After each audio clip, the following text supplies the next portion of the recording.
रसोई घर का तवा कभी भी धन की कमी नहीं होने देगा। वास्तु विज्ञान में तवे के कई उपाय बताए गए हैं। इन उपायों को आजमाकर आप घर में देवी लक्ष्मी की कृपा बनाए रख सकते हैं। इससे घर में बरकत बनी रहेगी और धन का अभाव नहीं रहेगा। बता दें कि तवा न सिर्फ आपकी रोटी बनाने के काम आता है, बल्कि यह आपके घर में धन और बरकत भी लाने का काम करता है। तवा हमारे किचन की सबसे जरूरी चीज है। आज हम आपको बताते हैं कि वास्तु के अनुसार तवे का कितना महत्व है, और यह भी कि किसी खास जगह पर किसी खास तरीके से तवा रखने पर आपको मिल सकती है बेशुमार दौलत, खुल सकते हैं किस्मत के बंद दरवाजे। लेकिन उससे पहले अगर आप भी चाहते हैं कि लक्ष्मी माता का आशीर्वाद आप पर बना रहे, तो इस वीडियो को एक लाइक करें और चैनल को सब्सक्राइब कर लें और कमेंट बॉक्स में जय लक्ष्मी माता जरूर लिखें।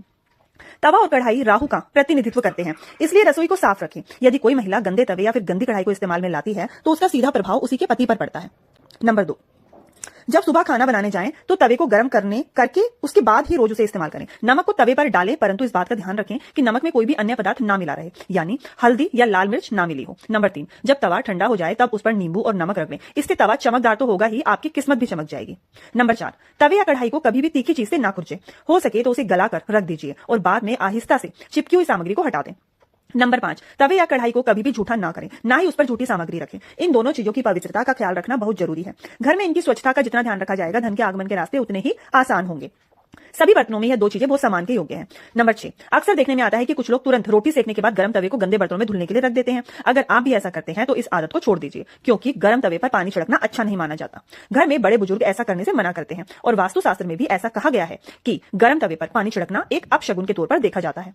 गर्म तवे पर पानी डालने पर जो छन्न की आवाज होती है, उससे नेगेटिव एनर्जी यानी नकारात्मक ऊर्जा घर में आती है। वही यह भी माना जाता है कि जब घर में किसी की मृत्यु हो जाती है तो उसकी 13वीं के दिन गर्म तवे पर पानी छिड़का जाता है। इसीलिए सामान्य दिनों में ऐसा करना अशुभ माना जाता है। इसके साथ ही यह भी मान्यता है कि गर्म तवे पर पानी डालने से मूसलाधार बारिश होती है, और ऐसी बारिश से तबाही होने का अंदेशा होता है। इस कारण घर में बुजुर्ग ऐसा करने को मना करते हैं। नंबर 7, ज्योतिष में तवे का संबंध राहु से माना जाता है, इसीलिए इसकी साफ सफाई का विशेष तौर पर ध्यान रखना चाहिए। हमेशा तवे को साबुन के साथ साफ पानी से धोकर ही रखना चाहिए। नंबर 8, तवे को सदैव ही लिटाकर रखना चाहिए। ऐसा माना जाता है कि तवे को खड़ा करके रखने से घर में लड़ाई होती है। इसके अलावा इस बात का भी ध्यान रखें कि तवे को कभी भी गैस पर खाली नहीं छोड़ना चाहिए। कुछ लोगों की आदत होती है कि रोटी सेकने के बाद खाली तवा गैस पर यूं ही छोड़ देते हैं। ऐसा यदि आप भी करते हैं तो इस आदत को अभी छोड़ दीजिए। चूल्हे पर तवे का काम खत्म होने के बाद तवा भी हटा दें।